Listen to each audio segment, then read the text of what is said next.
Joseph was a young boy living with his father Jacob and his many brothers in the land of Canaan. Joseph was not like the others. He was gentle, thoughtful, and observant. His father loved him deeply, not because he was better than the rest, but because Joseph was born to him in his old age. To show his love, Jacob made Joseph a beautiful robe, richly decorated and full of color. Whenever Joseph wore it, everyone could see that he was special in his father's eyes. But this robe became a problem. Joseph's brothers noticed the favor Jacob showed him, and jealousy began to grow in their hearts. Every time they saw Joseph wearing the robe, walking proudly, speaking kindly, they felt anger rise within them. They believed their father loved Joseph more than them, and this hurt them deeply. Joseph also had dreams.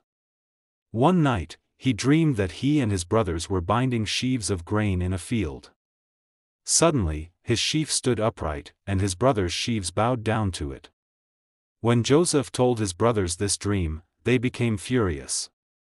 "Do you think you will rule over us?" they asked. Another night, Joseph dreamed again.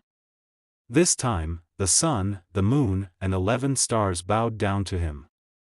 When he shared this dream, even his father was troubled, though he kept the matter in his heart. Joseph did not speak out of pride, he spoke because he believed dreams were messages from God.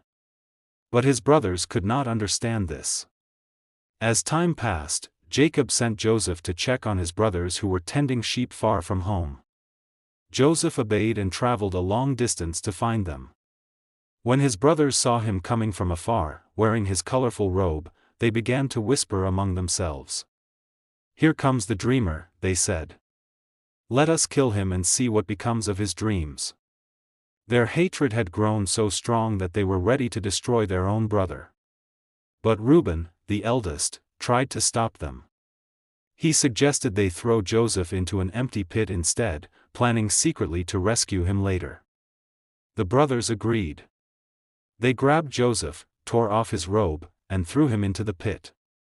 Joseph cried out, begging them to show mercy, but they ignored him.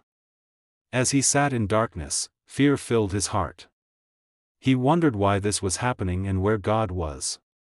While they were eating nearby, they saw traders traveling to Egypt. Judah suggested they sell Joseph instead of killing him. "What profit is there in his death?"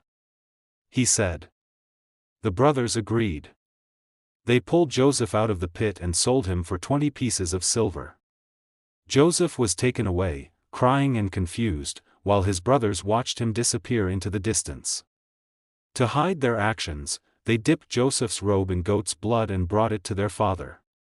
Jacob believed Joseph had been killed by a wild animal. He wept bitterly and mourned for many days, refusing to be comforted. Meanwhile, Joseph was taken to Egypt and sold again, this time to a man named Potiphar, an officer of Pharaoh and captain of the guard. Though Joseph was far from home and enslaved, God was with him. Everything Joseph did succeeded. Potiphar noticed this and placed Joseph in charge of his household. Joseph worked faithfully, with honesty and diligence. God blessed Potiphar's house because of Joseph. But trouble came again. Potiphar's wife noticed Joseph and desired him. Day after day, she tried to tempt him, but Joseph refused. He feared God and would not betray his master. One day, when no one else was around, she grabbed Joseph's garment and begged him to lie with her. Joseph fled, leaving his garment behind. Angry and humiliated, she falsely accused him of trying to harm her. Potiphar believed her and had Joseph thrown into prison. Once again, Joseph found himself in darkness, this time behind bars. Yet even in prison, God did not leave him. The prison warden noticed Joseph's character and placed him in charge of the other prisoners. Joseph cared for them and treated them kindly. 2 of Pharaoh's servants, the cupbearer and the baker, were imprisoned there. One night, both men had troubling dreams. Joseph noticed their sadness and asked what was wrong. They told him their dreams, and Joseph, through God's wisdom, interpreted them. To the cupbearer, Joseph said his dream meant he would be restored to his position. To the baker, Joseph sadly explained that his dream meant death. Joseph asked the cupbearer to remember him when he was free. Everything happened exactly as Joseph had said. The cupbearer was restored, and the baker was executed. But the cupbearer forgot Joseph. 2 long years passed. Joseph remained in prison, waiting, praying, trusting. Then Pharaoh himself had dreams that troubled him deeply.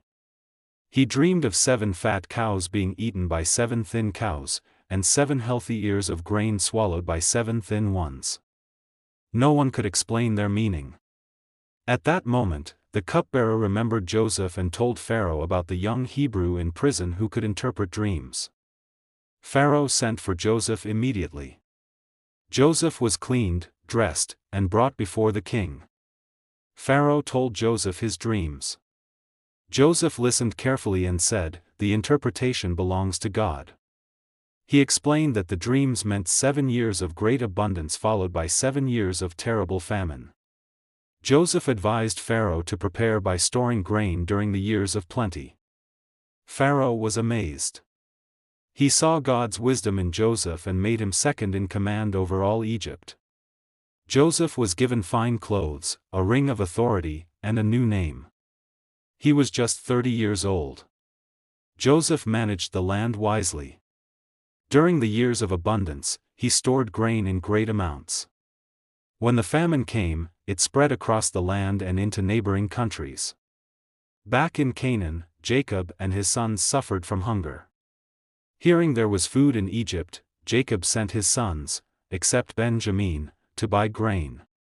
When they arrived, they bowed before Joseph, not recognizing him. Joseph recognized them immediately. Joseph tested them, speaking harshly and accusing them of being spies. He wanted to see if their hearts had changed. He demanded they bring their youngest brother, Benjamin, to prove their honesty. He kept Simeon as a prisoner. When they returned home and told Jacob, he was afraid to lose Benjamin. But the famine grew worse, and eventually Jacob agreed. Judah promised to protect Benjamin with his life. When the brothers returned to Egypt, Joseph welcomed them. He saw Benjamin and was deeply moved. Later, Joseph tested them again by placing his silver cup in Benjamin's bag and accusing him of theft. Judah stepped forward and offered himself as a slave instead of Benjamin. This broke Joseph's heart. He saw that his brothers were no longer the cruel men they once were. Joseph sent everyone else away and revealed himself. "I am Joseph," he said, weeping loudly. His brothers were terrified, but Joseph spoke gently. "Do not be afraid. What you meant for evil, God meant for good." Joseph forgave them fully.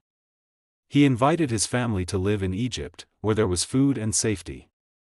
Jacob came and rejoiced to see his son alive. The family settled in the land of Goshen, and they prospered. Years later, Jacob died, and the brothers feared Joseph would seek revenge. But Joseph reassured them again, promising to care for them and their children. Joseph lived to see his family grow into a great nation. Before he died, he reminded them that God would one day bring them back to the land he promised. Joseph's life showed that God's plans are greater than human cruelty, that suffering can lead to purpose, and that forgiveness has the power to heal generations. And even in the darkest moments, God is always at work.